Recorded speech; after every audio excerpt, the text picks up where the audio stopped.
wanawake nywele kipara, dawa za nywele zinaharibu kibofu. Wanawake wanywe kipara, dawa za nywele zinaharibu kibofu. Siku hizi hasa katika nchi za Afrika kumekuwa na ongezeko la matatizo ya kibofu cha mkojo, hasa kansa kibofu cha mkojo. Sasa kati ya sababu zinazopelekea hii kansa ya kibofu cha mkojo ni matumizi ya dawa za nywele kwa muda mrefu. Lakini sio kansa kibofu peke yake, lakini pia kansa ya matiti. Kati ya sababu ambazo zinasababisha siku hizi wanawake wengi wa Kiafrika wanakuwa wanasumbuliwa na kansa za matiti ni matumizi ya muda mrefu ya madawa ya nywele.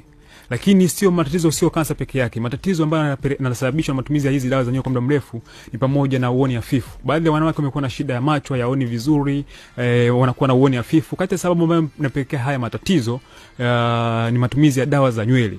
Lakini pia wanawake wengi ambao wameolewa ambao wanapaka hizi dawa za nywele, wanapaka hizi dawa kwenye nywele zao, hata kama wameolewa, wakitongozwa huwa wanasahau kama wameolewa, kwa sababu haya madawa yanasababisha poteze kumbukumbu. Kwa hiyo ni vyema zaidi wakawa makini na matumizi haya madawa ya nywele, kwa sababu unapoyatumia kwa muda mrefu kidogo ni changamoto na ni hatari, inaweza kupeleka ukapata shida ya kansa ya kibofu cha mkojo, kansa ya matiti, ukawa unapoteza kumbukumbu, ukawa shindwa kuona vizuri. Kwa hiyo ni vyema kutumia njia mbadala ili uweze kuepuka haya matatizo. Dr. Wan. Kwa hiyo ni wanaotumia zile dawa za nywele wanapoteza kumbukumbu. Kwa hiyo unaweza kumtongoza saizi akawa ni mke wa mtu akamesahau. Kwa sababu akubalia.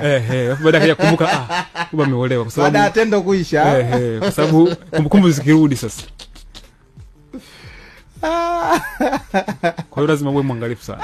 Bwana, tusitumie hizo dawa. Mama watoto, naomba usitumie dawa ya nywele kwa sababu utasahau kama nimekuoa. Ingawa sasa hapo mwishoni tutaangalia sana, kwa sababu ukimwambia mtu asitumie kitu lazima umpe njia mbadala. Sasa hapo mwishoni nitakwambia ni njia gani sahihi sasa ya kuweza kutunza nywele zako ili ziweze uepuka ya madhara, lakini pia uendelee kuwa mrembo, kwa sababu urembo pia unahitajika. Unahitajika kabisa.